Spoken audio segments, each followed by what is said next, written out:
Afternoon students. आज का subject है साइकेट्रिक। साइकेट्रिक में हम आज डिस्कस करेंगे ऑर्गेनिक मेंटल डिसऑर्डर के बारे में। लास्ट क्लास में हमने बात करी थी Indian classification of psychiatric disorders. उसके अकॉर्डिंग हमने 3 क्लासिफिकेशन देखे थे, साइकोसिस, न्यूरोसिस और स्पेशल डिसऑर्डर। उसमें साइकोसिस को हमने डिवाइड किया था अगेन 3 डिवाइडेशन में, organic mental disorder, affective disorder और फंक्शनल डिसऑर्डर। उसमें से ऑर्गेनिक मेंटल डिसऑर्डर के 2 टाइप्स थे, एक्यूट और क्रोनिक। आज इस क्लास में हम इसी के बारे में डिस्कस करेंगे कि ऑर्गेनिक मेंटल डिसऑर्डर्स क्या होते हैं। तो ऑर्गेनिक मेंटल डिसऑर्डर्स क्या होते हैं? It involves impairment of brain tissue due to head injury, toxic condition, brain tumour and degeneration of brain tissue. Organic mental disorders वो डिसऑर्डर्स होते हैं जिसके अंदर जो आपके ब्रेन की जो टिश्यूज हैं उसमें क्या होता है, किसी न किसी वजह से इम्पेयरमेंट होना शुरू हो जाता है, या ब्रेन का टिश्यू का जो फंक्शन है उसमें इम्पेयरमेंट होना शुरू हो जाता है। किस वजह से होता है वो इम्पेयरमेंट?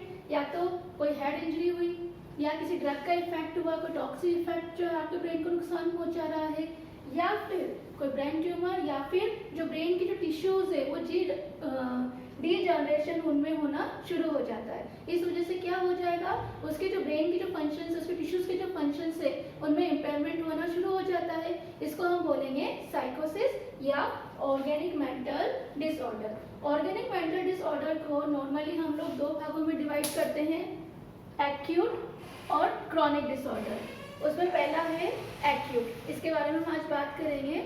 एक्यूट को आप डिलीरियम भी बोल सकते हो। डिलीरियम क्या होता है? डिलीरियम सबसे कॉमन ऑर्गेनिक मेंटल डिसऑर्डर है। जब भी आप क्लिनिकली प्रैक्टिस करते हो तो आराम से आप डिलीरियम को जो है वो देख सकते हो क्लिनिकली वे में। 5 से 15% जो पेशेंट हैं मेडिकल और सर्जिकल यूनिट में, उनमें आप डिलीरियम देखने को आपको मिल जाएगा। बात करते हैं डिलीरियम होता क्या है। डिलीरियम क्या होता है? ये एक्यूट समय के लिए होता है, ठीक है, एक्यूट समय के लिए होता है और इसको आप क्या बोल सकते हो, कंफ्यूजनल स्टेट भी बोल सकते हो। और सबसे ज्यादा किसमें होता है? पोस्ट ऑपरेटिव पेशेंट्स में। पोस्ट ऑपरेटिव पेशेंट्स में कैसे होता है ये? आपने कभी देखा हो, जो पोस्ट ऑपरेटिव पेशेंट है तो ऑपरेशन के लिए अपन उनको क्या देते हैं? एनेस्थीसिया। एनेस्थीसिया की वजह से कुछ समय के लिए वो बेहोश हो जाते हैं। सर्जरी के बाद जब हम उनको वार्ड में लेके आते हैं तो धीरे धीरे जब वो लोग होश में आने लगते हैं तो हम लोग क्या करते हैं, उनसे क्वेश्चन पुट अप करते हैं, ये पता करने की कोशिश करते हैं कि उनमें अटेंशन है या नहीं है। उसके लिए हम उनसे पूछते हैं, आपका नाम पूछते हैं, आप कहाँ हो, क्या कर रहे हो। तो पेशेंट प्रॉपरली आंसर नहीं कर पाता, धीरे धीरे धीरे वो आंसर करता है। तो ये क्या है, थोड़ा थोड़ा सा उसको मेमोरी उसका जो है उसको याद रहता है, हल्की हल्की सी मेमोरी उसकी आती रहती है उसको, तो वो है क्लाउडेड। यानी पूरी तरह से उसको ऐसा नहीं कि पूरी मेमोरी से चली गई, और ऐसा भी नहीं पूरी तरह से उसको याद है, लेकिन वो अटेंशन नहीं दे पाता। किस वजह से? एनेस्थीसिया टॉक्सिक इफेक्ट की वजह से। तो वो जो इफेक्ट की वजह से जो उसको प्रॉब्लम हो रही है उसको आप बोल सकते हो एक्यूट ब्रेन सिंड्रोम, जो कि कुछ समय के लिए होता है। जैसे ही टॉक्सिक इफेक्ट कम होगा, एनेस्थीसिया का इफेक्ट कम होगा, वापस उसका मेमोरी जो है वो उसको याद आ जाएगा, वापस उसकी मेमोरी गेन हो जाएगी। इसके अलावा सबसे ज़्यादा परसेंटेज पोस्ट ऑपरेटिव पेशेंट में ये होता है। बात करें इसकी डेफिनेशन की, तो इसकी डेफिनेशन क्या है? It is a state of clouded of consciousness. ये इसकी मेन डेफिनेशन है, state of clouded of consciousness, यानी एक ऐसी अवस्था जिसमें जो कॉन्शियसनेस है वो क्या है, क्लाउडेड हो जाता है। क्लाउडेड मतलब फॉग या धुंधलापन। धुंधलापन मतलब वो पूरी तरह से अपने आसपास के एनवायरनमेंट को परसीव नहीं कर पाता, रॉन्गली वो परसीव करता है, ठीक है। और उसमें क्या होता है, वो अटेंशन नहीं दे पाता। तो ऐसी कंडीशन को आप क्या बोलोगे? ऐसी कंडीशन को आप बोलोगे डिलीरियम, ठीक है। तो क्या डेफिनेशन हो गई इसकी? It is the state of clouded of consciousness in which attention cannot be sustained, environment is wrongly perceived and disturbance of thinking are present, ठीक है। यानी एक ऐसी अवस्था जिसमें क्या होगी, जो कॉन्शियसनेस है वो क्या हो जाएगी, क्लाउडेड, और उसमें क्या होगा, अटेंशन वो नहीं दे पाएगा। Attention can not be sustain, यानी अटेंशन नहीं होगा तो क्या होगा, वो अपने इन्वायरमेंट को रॉन्गली परसीव करेगा। रॉन्गली परसीव करेगा तो जाहिर सी बात है उसकी थिंकिंग भी क्या हो जाएगी, डिस्टर्ब, क्योंकि वो प्रॉपर परसीव नहीं कर पा रहा। तो क्या होता है ऑर्गेनिक मेंटल डिसऑर्डर में डिलीरियम? सबसे कॉमन प्रॉब्लम होती है ये। 5 से 15 पेशेंट, चाहे मेडिकल यूनिट में हो, सर्जिकल यूनिट में हो, उनमें आप डिलीरियम आराम से देख सकते हो। काफ़ी केसेस तुम्हें देखने को मिल जाएंगे हाई परसेंटेज किस में होती है, पोस्ट ऑपरेटिव पेशेंट्स में होती है, और इसको आप क्या बोल सकते हो, कंफ्यूजनल स्टेट भी बोल सकते हो, क्योंकि इसमें कॉन्शियसनेस क्या है, क्लाउडेड है, आप अटेंशन नहीं दे पा रहे, अटेंशन नहीं दे पा रहे तो अपने इन्वायरमेंट को आप रॉन्गली परसीव कर रहे हो, जिस वजह से आपकी स्टेट क्या है, कंफ्यूजनल स्टेट आप में डेवलप हो जाती है। Definition, it is the state of clouded of consciousness in which attention cannot be sustained, environment is wrongly perceived and disturbance of thinking are present। ये हो गया हमारा डिलीरियम की डेफिनेशन। ठीक है, अभी हमने देखी डेफिनेशन। डेफिनेशन में हमने क्या देखा, स्टेट ऑफ क्लाउडेड कॉन्शियसनेस, यानी कि एक ऐसी अवस्था जिसमें कॉन्शियसनेस क्या हो गया, क्लाउडेड हो गया, धुंधलापन हो गया उसके अंदर। अभी हमने क्या देखा, definition, state of clouded of consciousness, यानी कि एक ऐसी अवस्था को डिलीरियम बोलते हैं जिसमें आप क्या होती है, आपकी कॉन्शियसनेस क्या है, वो क्लाउडेड हो जाती है। अब इसके बहुत सारे रीजन हैं, कुछ रीजन के बारे में हमने यहाँ डिस्कस किया है। जैसे पहला रीजन हो गया मेटाबॉलिक कोज। मेटाबॉलिक क्या होता है, हमारी बॉडी में चलने वाली केमिकल प्रोसेस, उस वजह से क्या हो गया, वो जो प्रोसेस हमारी बॉडी में चल रही है उसमें थोड़ा सा भी अगर डिस्टर्बेंस हो गया तो उस वजह से क्या हो जाएगा, डिलीरियम। जैसा कि हाइपोक्सिया, हाइपोक्सिया में क्या हो गया, जो ऑक्सीजन जो टिश्यूज तक जा रही है उसके जो अमाउंट है उसमें डिक्रीज हो जाना या उसमें कमी आ जाना। जाहिर सी बात है, अगर ब्रेन के टिश्यूज को प्रॉपर ऑक्सीजन नहीं पहुंच रही है तो अपने आप ही उनके फंक्शंस में क्या आ जाएगा, इम्पेयरमेंट आना शुरू हो जाएगा।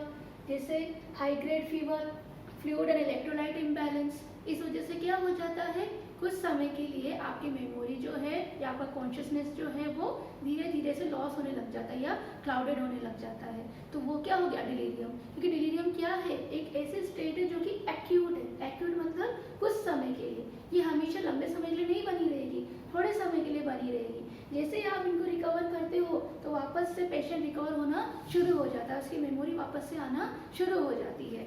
दूसरा रीज़न है न्यूट्रिशन डेफिशिएंसी। न्यूट्रिशन क्या करता है, हमारे जो बॉडीज़ के टिश्यूज़ है इनमें जो वर्क है, जो फंक्शंस है उनको बैलेंस करने का काम करता है। अगर कोई भी न्यूट्रिशन की कमी हुई, vitamin B1, B2, B6, B12 या कोई इंपॉर्टेंट डेफिशिएंसी है तो उस वजह से क्या हो जाएगा, डिलीरियम के चांसेस बनना शुरू हो जाते हैं। अगर तुमने कभी ध्यान दिया हो, कई बार अपन बहुत भूखे रहते हैं, बहुत टाइम पे जब अपन भूखे रहते हैं तो उस समय क्या होता है, हमारा दिमाग काम करना बंद कर देता है। और अगर 1 दिन 2 दिन 3 दिन अगर अपन भूखे रह लिए, ठीक है, जैसे ही बॉडी में रिक्वायरमेंट कमी हो गई न्यूट्रिशन की, या किसी चीज़ की कमी हो गई, ऑक्सीजन की कमी हो गई, पानी की थोड़ी सी भी कमी हो गई, तब क्या दिमाग काम नहीं कर रहा या एकदम से याद आना बंद हो जाता है। ठीक है, तो वो भी क्या है, धीरे धीरे से जो हमारी अवेयरनेस है वो कम होना शुरू हो जाती है। अटेंशन हमारा कहीं मन नहीं लगता, ध्यान नहीं लगता हमारा। तो ये रीज़न क्या है, विटामिन और ये जो न्यूट्रिशन है ये भी क्या करता है, हमारे ब्रेन को प्रॉपर फंक्शन करने में काम करता है। जैसे इनकी हमारी बॉडी में कमी होना शुरू होती है, ब्रेन के जो फंक्शंस है उसमें इम्पेयरमेंट होना शुरू हो जाता है। इम्पेयरमेंट मतलब रुकावट या बाधा आ जाना। इसलिए न्यूट्रिशन भी एक बहुत इंपॉर्टेंट फैक्टर है ब्रेन को अच्छा बनाए रखने में। जैसे न्यूट्रिशन की कमी होती है वैसे ही आपकी मेमोरी, आपकी अवेयरनेस में क्या आती है, कमी आना शुरू हो जाता है। नेक्स्ट है अपना brain related course. Brain related मतलब कोई ब्रेन डिसऑर्डर से, जैसे एपिलेप्सी हो गया। एपिलेप्सी में जब सीजर्स आते हैं तो आपको पता नहीं रहता आप क्या कर रहे हो, आपकी मेमोरी आपकी थोड़े समय के लिए लॉस हो जाती है। ठीक है, हेड इंजरी, आपकी कोई हेड इंजरी हुई तो अपना क्या होता है, मेमोरी का कुछ हिस्सा लॉस हो जाता है या कुछ समय तक हमें याद नहीं आता। जब हम कहते हैं ना, अगर एक्सीडेंट तो कैसे हुआ, क्या हुआ था, तो अपन कहते हैं कि यार एक्सीडेंट तो हुआ, उसके बाद क्या हुआ मुझे कुछ भी नहीं पता। ठीक है, तो उस समय के लिए पेशेंट को कुछ याद नहीं रहता, थोड़े समय के लिए भूल जाता है। फिर धीरे धीरे जब अपने दिमाग पे जोर देता है तो थोड़ा थोड़ा उसको याद आना शुरू होता है, या फिर कुछ समय के लिए वो भूल जाता है, तो वो क्या है, एक्यूट। उसके अलावा ड्रग इफेक्ट की वजह से भी जो है आपकी मेमोरी क्या होती है, लॉस। जैसे सबसे अच्छा एग्जांपल है अल्कोहल।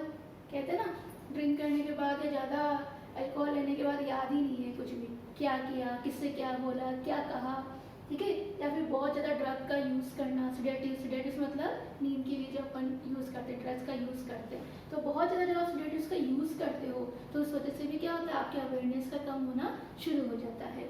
उसके अलावा अगर कोई इन्फेक्शन है बॉडी में, जैसे सेप्टिसीमिया, ठीक है, ब्लड की जो स्ट्रीम है उसमें इन्फेक्शन हो जाना, निमोनिया, इस कंडीशन में भी क्या होता है, आपके जो फंक्शंस हैं, जो टिश्यूज़ के जो फंक्शंस हैं उसमें इम्पेयरमेंट होना शुरू हो जाता है। ठीक है, और एक सबसे मेन कोज पोस्ट ऑपरेटिव की अपन ने पहले भी बात करी कि पेशेंट्स को हम लोग क्या देते हैं, उसमें ड्रग उसमें जाते हैं, उस ड्रग्स की इफेक्ट की वजह से क्या होता है, उसकी जो मेमोरी है वो थोड़े समय के लिए क्या हो जाती है, क्लाउडेड हो जाती है या इम्पेयर हो जाती है। तो ये भी एक मेन कारण है पोस्ट ऑपरेटिव। ठीक है, उसके बाद बात करते हैं अपन क्लिनिकल फीचर। क्या क्लिनिकल फीचर है इसके डिलीरियम के? डिलीरियम जो होता है उसका ऑनसेट क्या होता है, एक्यूट। एक्यूट मतलब कुछ समय के लिए ही डिलीरियम रहता है, हमेशा के लिए डिलीरियम नहीं रहता। तो अगर क्लिनिकल फीचर में क्या आ गया, एक्यूट ऑनसेट। दूसरा, क्लाउडिंग ऑफ कॉन्शियसनेस, सबसे इंपॉर्टेंट, इसमें कॉन्शियसनेस क्या हो जाती है, क्लाउडिंग। वापस से वही बात आ गई, क्योंकि हमारा डिलीरियम ही क्या है, state of clouding of consciousness. तो मेन फीचर क्या हो गया इसका, क्लाउडिंग ऑफ कॉन्शियसनेस। उसके अलावा इसमें क्या क्लिनिकल फीचर आएगा, जैसे ही आपकी कॉन्शियसनेस क्लाउडेड होना शुरू हो जाती है, आप ध्यान नहीं दे पा रहे, तो आपकी अवेयरनेस क्या हो जाएगी, डिक्रीज। तो अवेयरनेस क्या हो जाएगी, decrease awareness of surrounding. Surrounding मतलब आपका आसपास का इन्वायरमेंट, आप ध्यान नहीं दे पाते कि आपके आसपास के इन्वायरमेंट में क्या हो रहा है। ठीक है, उसके अलावा disturbance of sleep wake cycle. Sleep wake cycle क्या होता है, आपका जागना, आपका सोना, कब आप जगते हो कब आप सोते हो, तो उसमें डिस्टर्बेंस होना शुरू हो जाता है, उसके टाइमिंग में प्रॉब्लम आना शुरू हो जाती है। इमोशनल डिस्टर्बेंस, जाहिर सी बात है, आप अटेंशन नहीं दे पा रहे, आप अपने एनवायरनमेंट को रॉन्गली परसीव कर रहे हो, तो अपने आप आपके इमोशंस क्या हो जाएंगे, डिस्टर्ब। आप कभी आपको एकदम टेंशन होना शुरू हो जाएगा, कभी आप डरना शुरू हो जाओगे, यार कोई मेरे बारे में बात तो नहीं कर रहा, कहीं मेरे साथ ऐसा तो नहीं हो रहा। ठीक है, तो बहुत सारे इमोशंस डिस्टर्बेंस जो है वो आना आपके अंदर शुरू हो जाए, क्योंकि आप एनवायरनमेंट को क्या कर रहे हो, रॉन्गली परसीव कर रहे हो, इस वजह से। ठीक है, तो ये हो गया हमारा कोज। कोज में हमने क्या पढ़ा, metabolic cause, nutrition deficiency, brain related cause, drug and toxin या severe infection, post operative case या पोस्ट ऑपरेटिव पेशेंट्स में देखने को मिलता है। क्लिनिकल फीचर की बात करें तो मेनली क्या है, एक्यूट इसका ऑनसेट होता है, अचानक से प्रॉब्लम होती है, क्लाउडिंग ऑफ कॉन्शियसनेस, सॉरी कुछ समय के लिए होती है एक्यूट, क्लाउडिंग ऑफ कॉन्शियसनेस, और जो अवेयरनेस है वो डिक्रीज हो जाती है। जो स्लीप वेक साइकिल है उसमें डिस्टर्बेंस आने शुरू हो जाते हैं और इमोशनल डिस्टर्बेंस आने इसमें शुरू हो जाते हैं। अगर हम देखें इसमें नर्सिंग इंटरवेंशन कि क्या हम पेशेंट के लिए इंटरवेंशन कर सकते हैं, तो क्या कर सकते हैं, पहले क्योंकि उसमें क्लाउडिंग ऑफ कॉन्शियसनेस है, वो अवेयरनेस नहीं है, तो आपका पहला काम क्या होगा, पेशेंट को सेफ इन्वायरमेंट देना।